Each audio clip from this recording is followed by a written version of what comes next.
দল প্রেমিক নয়। তারা 5ই আগস্টের পরে যখন একটা স্বাভাবিক পরিস্থিতি আসছে তখন তারা কিছু দলের আত্মপ্রকাশ করেছে এবং কেউ নেতার পরিচয় দিয়ে বা তারা তাদের কৃতিত্ব নেওয়ার জন্য তারা গণঅভ্যুত্থান নাকি তারা ঘটিয়েছে। তখন আমি বলেছি যে 5ই আগস্টের পরে অনেকে খুচরা পার্টির জন্ম নিয়েছে বা অনেকে নেতার পরিচয় দিচ্ছে, কিন্তু আমরা অতীতে তাদেরকে কখনো আমরা রাজপথে দেখিনি, কখনো হাসিনার বিরুদ্ধে বা ফ্যাসিবাদের বিরুদ্ধে তারা আন্দোলন সংগ্রাম করতে দেখিনি। আপনি খুচরা পার্টি বলতে আমরা রাশেদ খান মেনন বা হাসানুল হক ইনুরা, তখন তাদেরকে মন্ত্রিত্ব দেওয়া হয়েছে কি জন্য?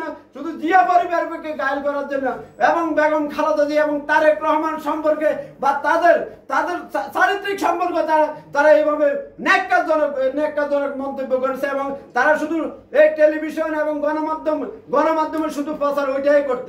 কিন্তু আজকে আল্লাহর কি মহান কুদরত, এবং আমি মনে করি এটা আমরা অপেক্ষার এবং ধৈর্যশীলের পরিচয়ের কারণে আজকে তারা কোথায় গেছে? আজকে পালিয়ে তারা যে বলছে এতিমের টাকা মেরে গেছে, অথচ জিয়া চ্যারিটেবল ট্রাস্ট যে মামলাটি হয়েছে সেটা একটা বিদেশি অর্থ, এবং সেটা আমরা দেখেছি আমাদের আইনজীবীরা ওইটা প্রমাণ করার জন্য, উপস্থাপন করার জন্য বিভিন্নভাবে তারা তথ্য ভিত্তিক দিয়ে তারা বলেছে এই টাকা দিয়ে একটা জায়গা কিনা হয়েছে জিয়া চ্যারিটেবল ট্রাস্টে, সেই জায়গা এখন 4 গুণ হয়ে গেছে এই অর্থ, অথচ একটা চেকের ডিসপাস হওয়ার কারণে বা চেক রদ বদলের কারণে তারা বেগম খালেদা জিয়াকে অন্যায়ভাবে 5টি বছর তার জীবন থেকে, এবং সে কি মুমূর্ষ অবস্থা, আমরা প্রতিনিয়ত আমাদের গা শিউরে উঠত যখন শুনতাম বেগম খালেদা জিয়া গুরুতর অসুস্থ এবং তাকে চিকিৎসার ব্যবস্থা করা হয়নি। তারা কত মানবিক, এবং আমি মনে করি এই প্যাসিবাদের দোষকদেরকে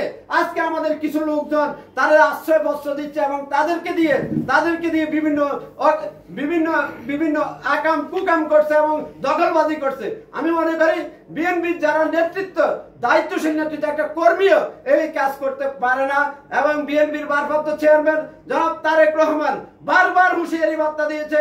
এই পর্যন্ত এই যাবৎ আমাদের কিন্তু 2000-এর অধিক নেতা কর্মীদেরকে বিভিন্নভাবে শোকজ করেছে বা বিভিন্নভাবে দলের কার্যক্রম থেকে তাদেরকে অব্যাহতি দেওয়া হয়েছে বা বহিষ্কার করা হয়েছে।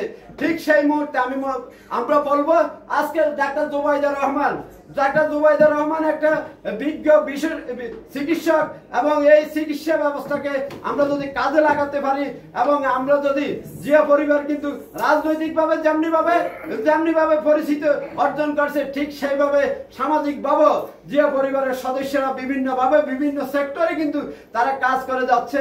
আমি এজন্য ডাক্তার জুবাইদা রহমানের সুস্বাস্থ্য এবং দীর্ঘায়ু কামনা করছি। আমরা এই পর্যায়ে আমরা কেক কেটে এবং